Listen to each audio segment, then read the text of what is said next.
You boy here. So today we're going to introduce another subject. We're going to introduce biology, and we're going to do Cambridge papers. Cambridge and ZIMSEC, they're not very different. And if you're doing combined science, I encourage you to do the biology paper 1 paper. It will help you do well in your combined science. If you can do this paper very well, most of the questions you realize that there's an overlap. They actually take some of the questions for combined science from biology. Combined science combines a few subjects, including biology. Okay, so 2017 paper, Cambridge. We are doing this biology paper so that we could have other people as well enjoy the videos that we're making. So without further ado, let's start with question 1. It says the diagram shows cells from a leaf, from a plant leaf. Okay, so the diagram, it shows cells from a leaf of a plant. So which structure contains high concentration of magnesium? Okay, they're asking you which structure contains high concentration. The reason they are saying high concentration here is that they actually it's not just one, there are two structures, at least in general, that contain concentrations of magnesium. The other one is low for the reason that you're going to that I'm going to cover soon. So the first thing that you have to do, because we're not just covering this question per se, we're also going to prepare you for any questions that would come from the structure of a leaf, the internal structure of a leaf. So the internal tissue, just so you know, the internal tissue is called mesophyll. Okay, don't get confused if you hear the word mesophyll. It simply means internal tissue. Okay, so this is actually the cross section of a leaf. So in the cross section you have the mesophyll. It means the internal section. Okay, so this area here, it's called the upper epidermis. So just be careful with spelling. I'm not really good at spelling. So this is the upper epidermis, this is the lower epidermis. Okay, you find gut cells somewhere here. So but then usually gut cells, they're not really covered. And this one is called the palisade. Okay, palisade. So this palisade, it's a mesophyll. It means it's an internal tissue. Okay, and this one, it's called the spongy mesophyll. So spongy mesophyll.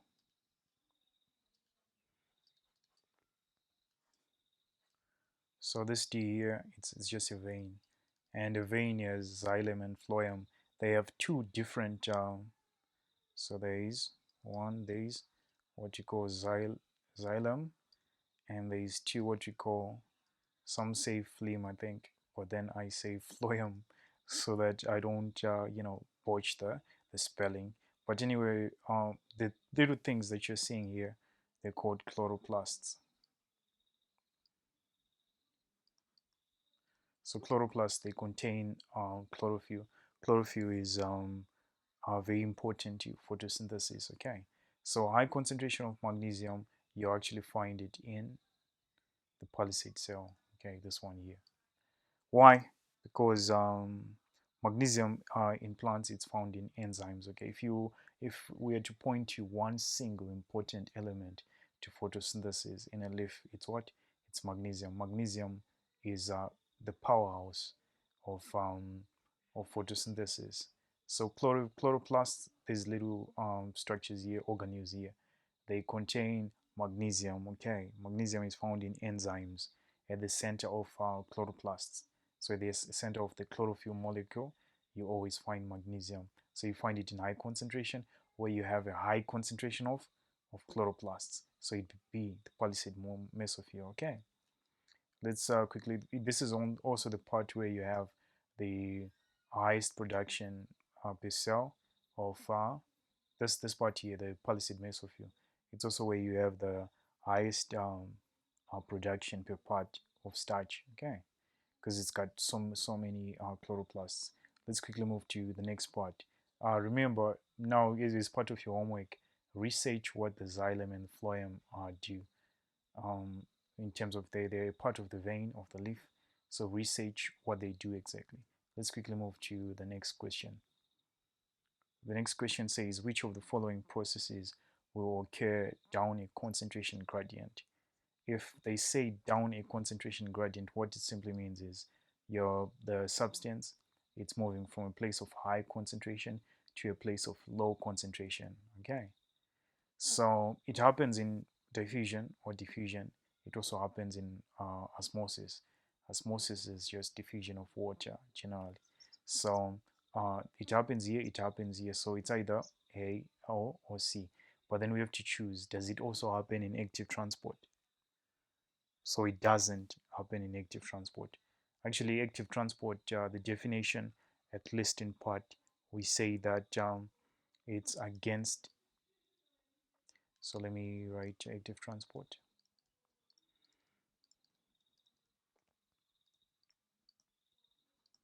Here, one of the salient features of active transport is that it goes against active transport, the uh, nutrients or anything that's being actively transported goes against the concentration gradient.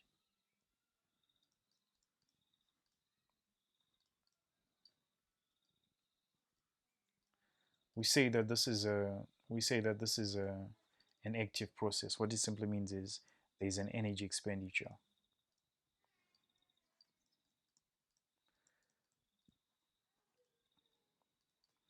from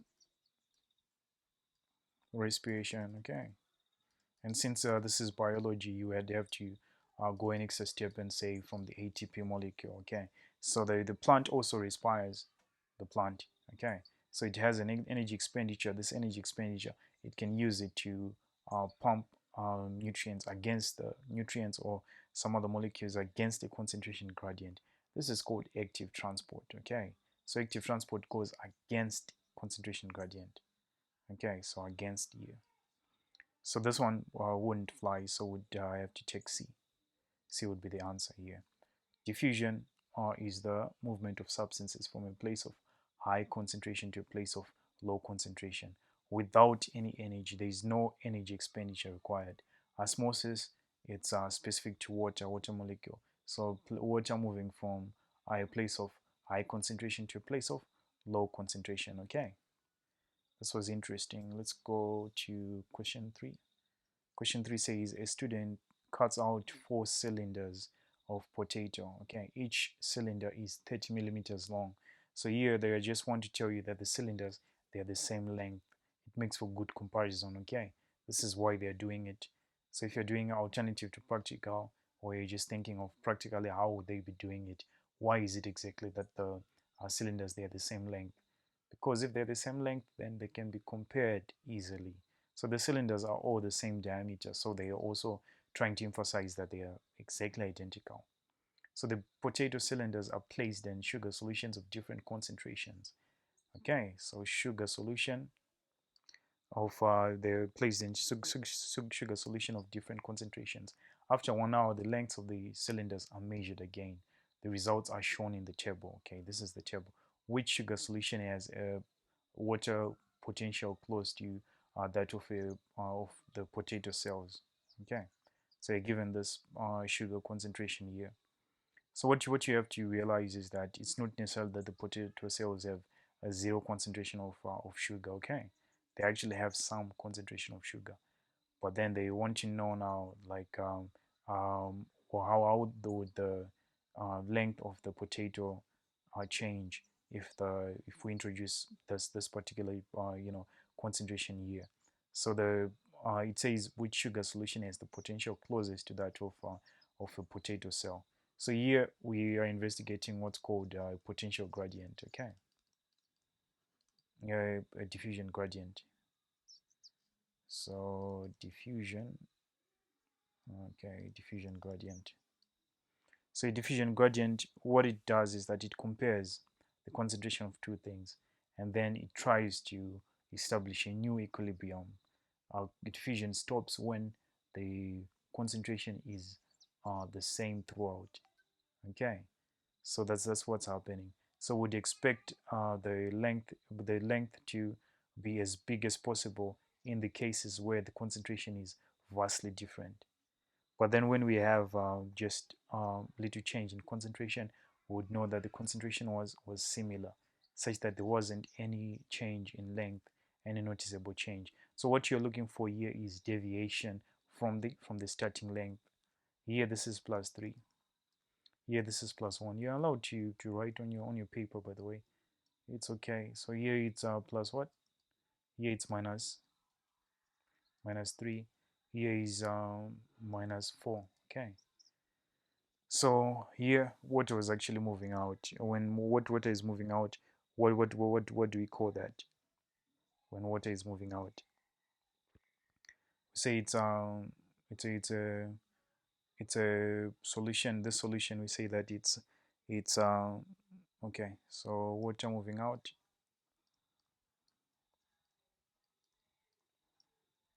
we are answering in terms of this particular solution. Okay, so if it's moving out and then moving into the solution, we say that this solution is what?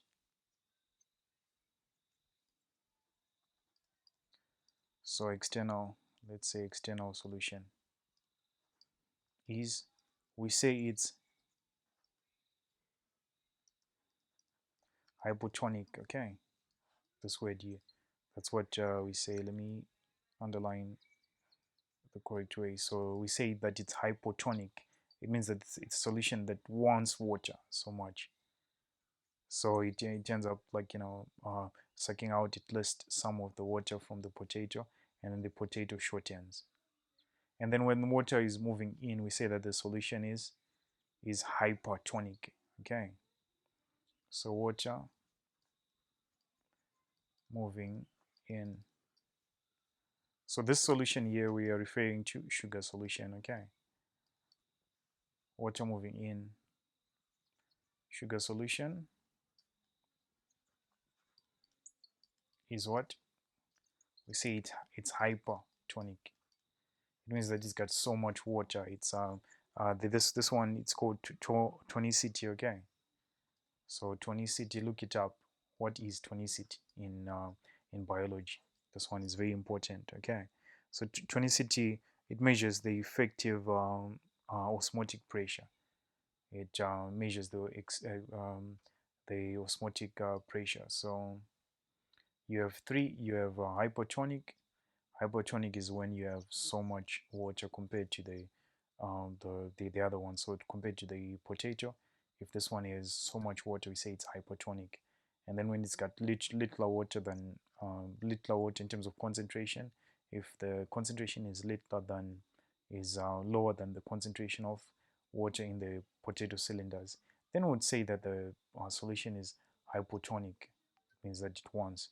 And then when the concentrations are the same, as is the case when the potato strip stops changing in terms of the length, we say that it's isotonic. Isotonic, this iso here, it simply means same. You find it in so many applications, or so many words. Okay, so here what we are investigating is the absolute deviation, absolute change. We want to find the change that's the least. Okay, so here 1, this is the change that's the least. So obviously this is the solution that was closest to the in concentration to the potato strip, the concentration in the potato strip. Okay, so you choose B. Let's quickly move to the next part. Next part says which are properties of enzymes. So enzyme is simply a biological catalyst.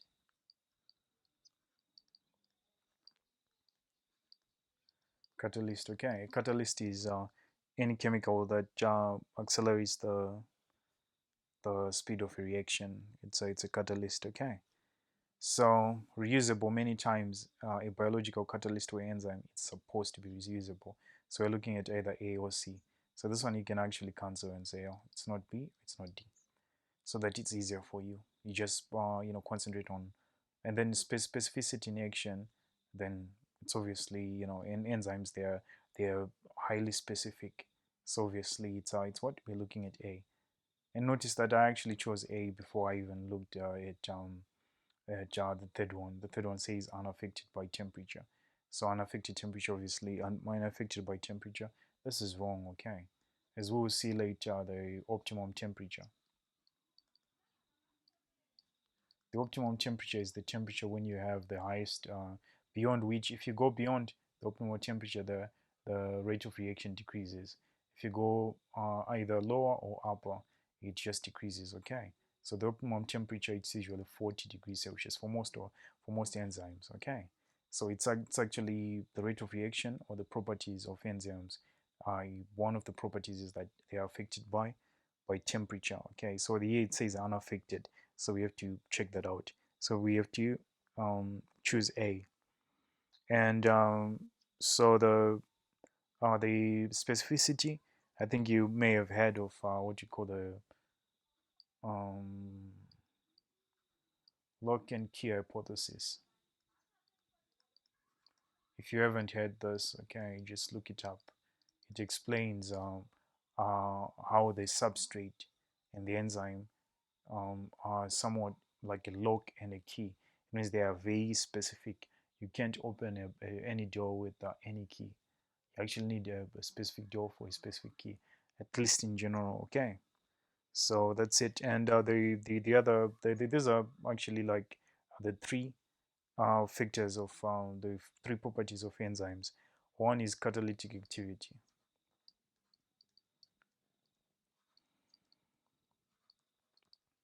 Two is reusability. Okay, it's used many times. And then three is sensibility to temperature. To temperature and heat. Okay, then that's it. Let's quickly move to the next part. Next question. It says, okay, the diagram refers to some substances found in plant cells.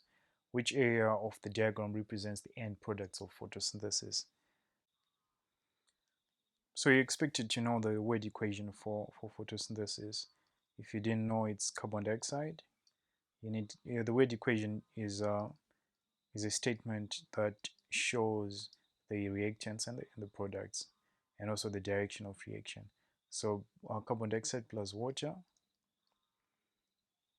and then here you'd need chlorophyll and sunlight. Okay, then you'd produce glucose plus oxygen. Okay, so here would be plus energy on this part here. That's why we say that photosynthesis, it's an endothermic reaction. So you actually need sunlight for it to proceed. If you asked to write the chemical equation, you have to write CO2, then you write what is H2O, then you write you have chlorophyll here, and sunlight. This part does not change. Okay, then you have C6H12O6 plus O2 like this. And then what you do is put a 6 here, put a 6 here, put a 6 here, and then that's it. This is a balanced reaction. Okay, so just remember it. And then if you're asked to find a reaction for respiration, it would be the opposite. Now you would actually need glucose and oxygen, and then producing carbon dioxide plus water plus energy. Okay, yeah, so that's the process of respiration. Respiration and photosynthesis, they are the reverse, they're the opposite of each other. So let's quickly move to question 6. Question 6 says two test tubes P and Q.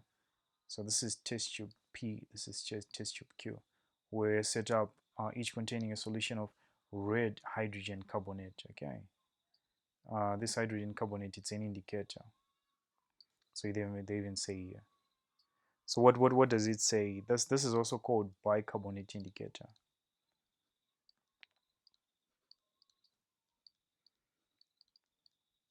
So the bicarbonate indicator, we mostly use it. It's very sensitive to pH. Okay, pH is the degree of acidity, or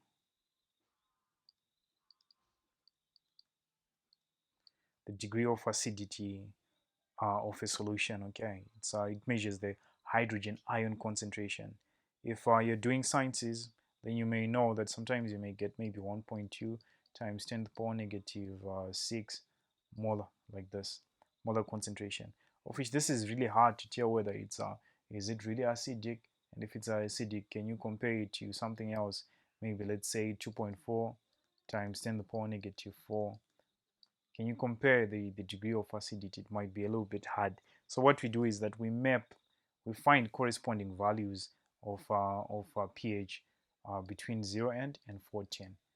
And you just know that 14 means, for on the pH scale, 14 means it's very alkaline, and then 0 means it's very acidic.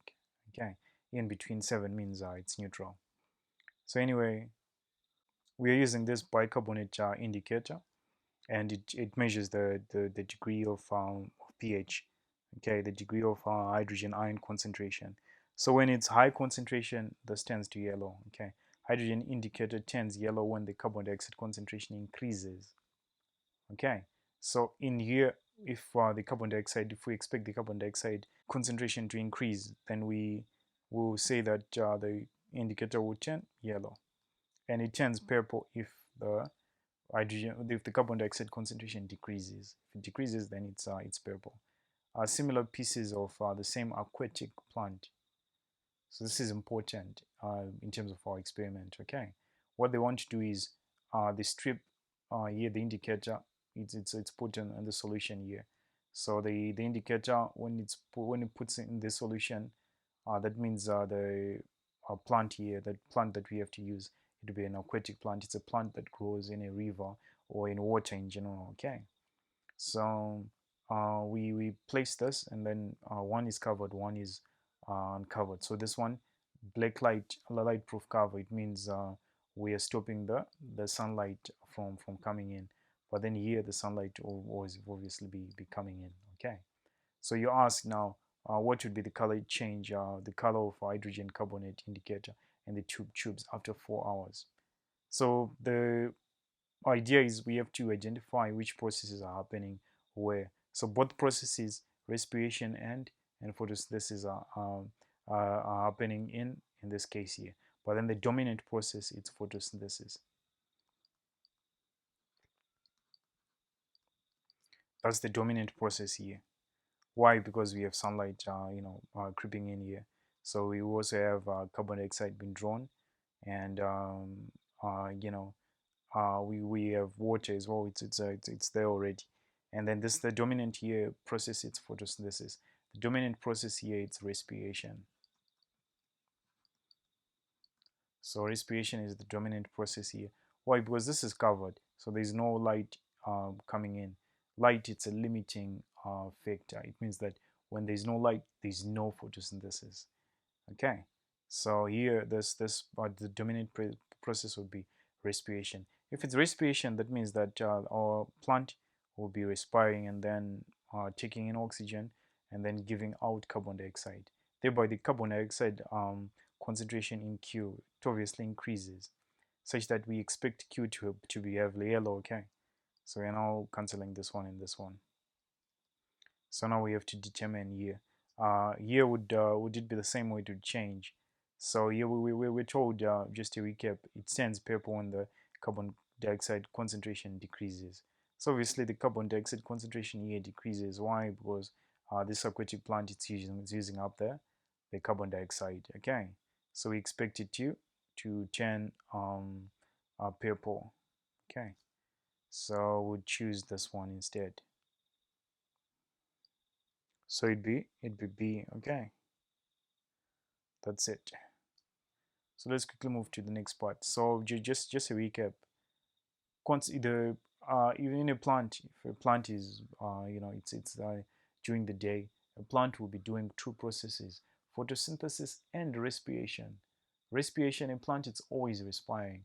That's how it survives. But then the dominant process, it means the main process there will be carbon dioxide. Thereby would be photosynthesis. Thereby we actually have a low concentration of carbon dioxide, because this process uses up carbon dioxide, done is replaced by respiration. Okay, so that's it. Let's quickly move to question 7. Question 7 says, asks us which graph shows the effect of temperature on the rate of photosynthesis. Okay, the effect of temperature on the rate of photosynthesis. So the higher the temperature, generally the greater the rate. So the higher the temperature, the greater the rate.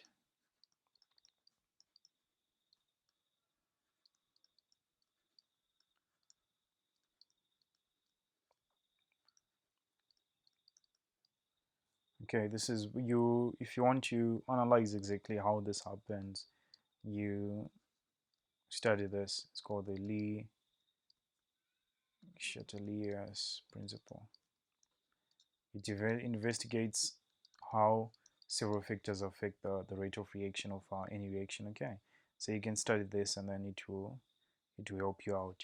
But for our case, in general, the higher the temperature, the greater the rate of uh, photosynthesis for our case.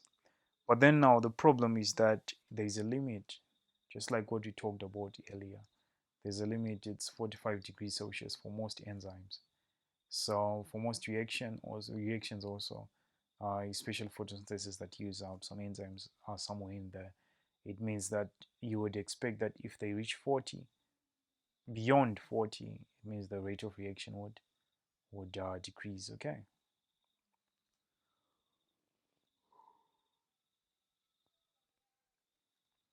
So we are looking for an initial increase, and then we are looking at so this one maybe it would be around 40, and then it starts to decrease. So obviously it would be D. This one we are deciding against it just because you have increase and then it's steady. It's steady with temperature. So what happens here, the reason the rate of reaction starts decreasing is that high temperatures, they destroy the enzymes. Okay, so enzymes are very temperature sensitive. If they are high temperatures, they tend to destroy the active site they tend to destroy enzymes. So let's quickly move to the next part. Next part, what does it say? It says some people wear clothes that covers large areas of their skin. They're at a risk of dietary deficiency disease where sunlight is in short supply. Which nutrient do they lack? So they lack vitamin D. Okay, vitamin D. So vitamin D, you also get it from like fish sometimes, and all the other diets. But then primarily you can get vitamin D from sunlight. That's how we were getting our vitamin D traditionally. Okay, vitamin D in light of COVID. If you're vitamin D deficiency, if you're Vit D deficient, then it's a problem for you. Okay, it means if you don't have enough uh, deficient if you don't have enough vitamin D, then it's a problem for you. That's I think in general the people that have been dying from COVID have mostly been people who are vitamin D deficient.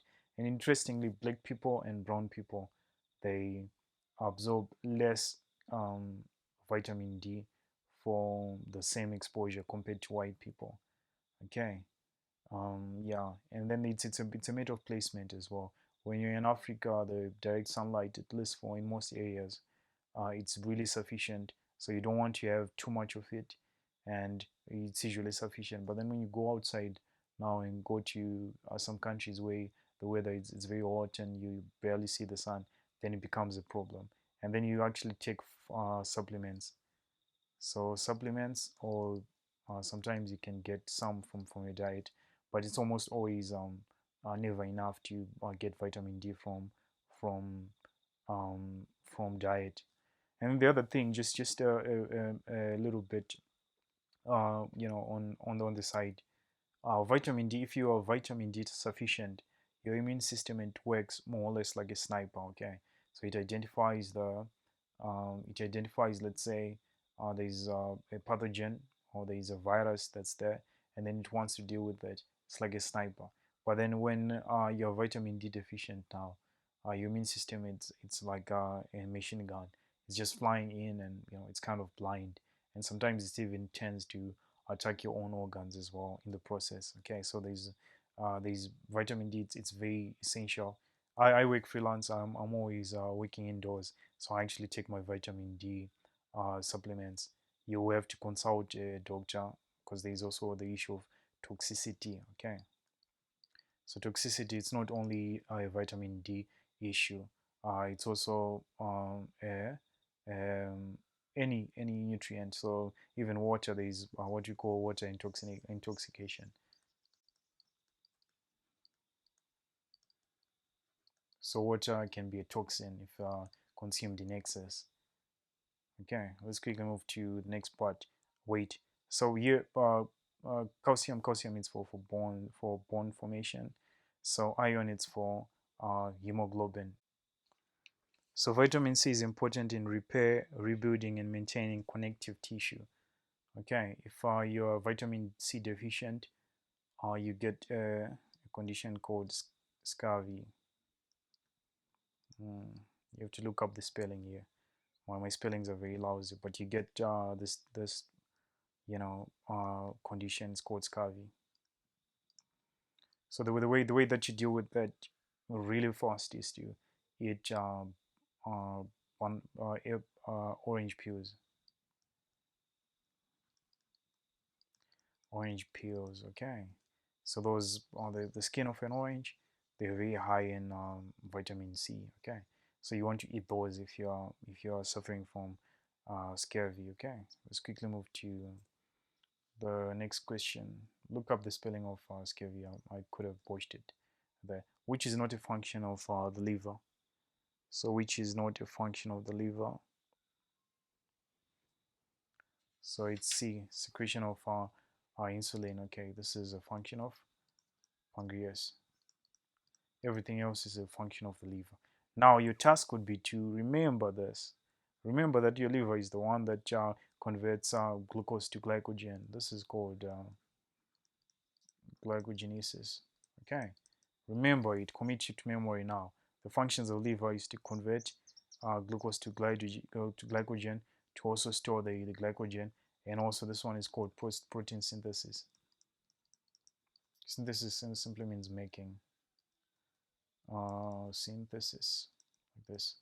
Okay, then that's it.